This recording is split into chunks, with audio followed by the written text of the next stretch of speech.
حضرت صلی اللہ علیہ وآلہ وسلم پر وحی کا ابتدائی دور اچھے سچے پاکیزہ خوابوں سے شروع ہوا۔ آپ خواب میں جو کچھ دیکھتے وہ صبح کی روشنی کی طرح صحیح اور سچا ثابت ہوتا۔ پھر من جانب قدرت آپ تنہائی پسند ہو گئے اور آپ نے غار حرا میں خلوت نشینی اختیار فرمائی اور کئی دن اور رات وہاں مسلسل عبادت اور یاد الہی و ذکر میں مشغول رہنے لگے۔ جب تک گھر آنے کو دل نہ چاہتا توشہ ہمراہ لیے ہوئے وہاں رہتے۔ توشہ ختم ہونے پر ہی اہلیہ محترمہ حضرت خدیجہ رضی اللہ تعالی عنہا کے پاس تشریف لاتے اور کچھ توشہ ہمراہ لے کر پھر وہاں جا کر خلوت گزین ہو جاتے۔ یہی طریقہ جاری رہا یہاں تک کہ آپ پر حق منکشف ہو گیا اور آپ غار حرا ہی میں قیام پذیر تھے کہ اچانک حضرت جبرائیل علیہ السلام آپ کے پاس حاضر ہوئے اور کہنے لگے کہ اے محمد پڑھو۔ آپ فرماتے ہیں کہ میں نے کہا کہ میں پڑھنا نہیں جانتا۔ آپ صلی اللہ علیہ وسلم فرماتے ہیں کہ فرشتے نے مجھے پکڑ کر اتنے زور سے بھینچا کہ میری طاقت جواب دے گئی۔ پھر مجھے چھوڑ کر کہا پڑھو۔ میں نے پھر وہی جواب دیا کہ میں پڑھا ہوا نہیں ہوں۔ اس فرشتے نے مجھ کو نہایت ہی زور سے بھینچا کہ مجھ کو سخت تکلیف محسوس ہوئی۔ پھر اس نے کہا کہ پڑھ۔ میں نے کہا میں پڑھا ہوا نہیں ہوں۔ فرشتے نے تیسری بار مجھ کو پکڑا اور تیسری مرتبہ پھر مجھ کو بھینچا۔ پھر مجھے چھوڑ دیا اور کہنے لگا کہ پڑھو اپنے رب کے نام کی مدد سے جس نے پیدا کیا اور انسان کو خون کی پھٹکی سے بنایا۔ پڑھو اور آپ کا رب بہت ہی مہربانیاں کرنے والا ہے۔ بس یہی آیتیں آپ حضرت جبرائیل علیہ السلام سے سن کر اس حال میں غار حرا سے واپس ہوئے کہ آپ کا دل اس انوکھے واقعے سے کانپ رہا تھا۔ آپ حضرت خدیجہ کے ہاں تشریف لائے اور فرمایا کہ مجھے کمبل اوڑھا دو، مجھے کمبل اوڑھا دو۔ لوگوں نے آپ کو کمبل اوڑھا دیا۔ جب آپ کا ڈر جاتا رہا تو آپ نے اپنی زوجہ محترمہ حضرت خدیجہ رضی اللہ تعالی عنہا کو تفصیل کے ساتھ یہ واقعہ سنایا اور فرمانے لگے کہ مجھ کو اب اپنی جان کا خوف ہو گیا ہے۔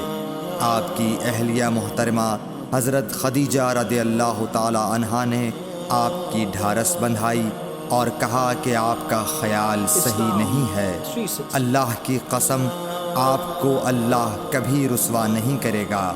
آپ تو اخلاق فاضلہ کے مالک ہیں۔ آپ تو کنبہ پرور ہیں، بے کسوں کا بوجھ اپنے سر پر رکھتے ہیں، مفلسوں کے لیے آپ کماتے ہیں، مہمان نوازی میں آپ بے مثال ہیں اور مشکل وقت میں آپ امر حق کا ساتھ دیتے ہیں۔ ایسے اوصاف حسنہ والا انسان یوں بے وقت ذلت و خواری کی موت نہیں پا سکتا۔ پھر مزید تسلی کے لیے حضرت خدیجہ رضی اللہ تعالی عنہا آپ کو ورقہ بن نوفل کے پاس لے گئیں جو ان کے چچا زاد بھائی تھے اور زمانہ جاہلیت میں نصرانی مذہب اختیار کر چکے تھے اور عبرانی زبان کے کاتب تھے۔ چنانچہ انجیل کو بھی حسب منشائے خداوندی عبرانی زبان میں لکھا کرتے تھے۔ انجیل سریانی زبان میں نازل ہوئی تھی، پھر اس کا ترجمہ عبرانی زبان میں ہوا۔ ورقہ اسی کو لکھتے تھے۔ وہ بہت بوڑھے ہو گئے تھے، یہاں تک کہ ان کی بینائی بھی رخصت ہو چکی تھی۔ حضرت خدیجہ رضی اللہ تعالی عنہا نے ان کے سامنے آپ کے حالات بیان کیے اور کہا کہ اے چچا زاد بھائی، اپنے بھتیجے محمد صلی اللہ علیہ وسلم کی زبانی ذرا ان کی کیفیت سن لیجئے۔ وہ بولے کہ بھتیجے آپ نے جو کچھ دیکھا ہے اس کی تفصیل سناؤ۔ چنانچہ آپ صلی اللہ علیہ وآلہ وسلم نے از اول تا آخر پورا واقعہ سنایا، جسے سن کر ورقہ بے اختیار ہو کر بول اٹھے کہ یہ تو وہی ناموس معزز رازدان فرشتہ ہے جسے اللہ نے حضرت موسیٰ علیہ السلام پر وحی دے کر بھیجا تھا۔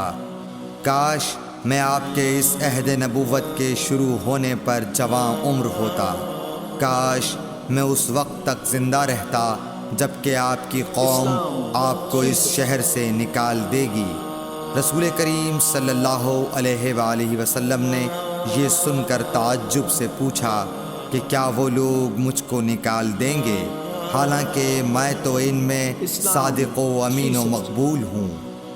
ورقہ بولا، ہاں یہ سب کچھ سچ ہے، مگر جو شخص بھی آپ کی طرح امر حق لے کر آیا لوگ اس کے دشمن ہی ہو گئے ہیں۔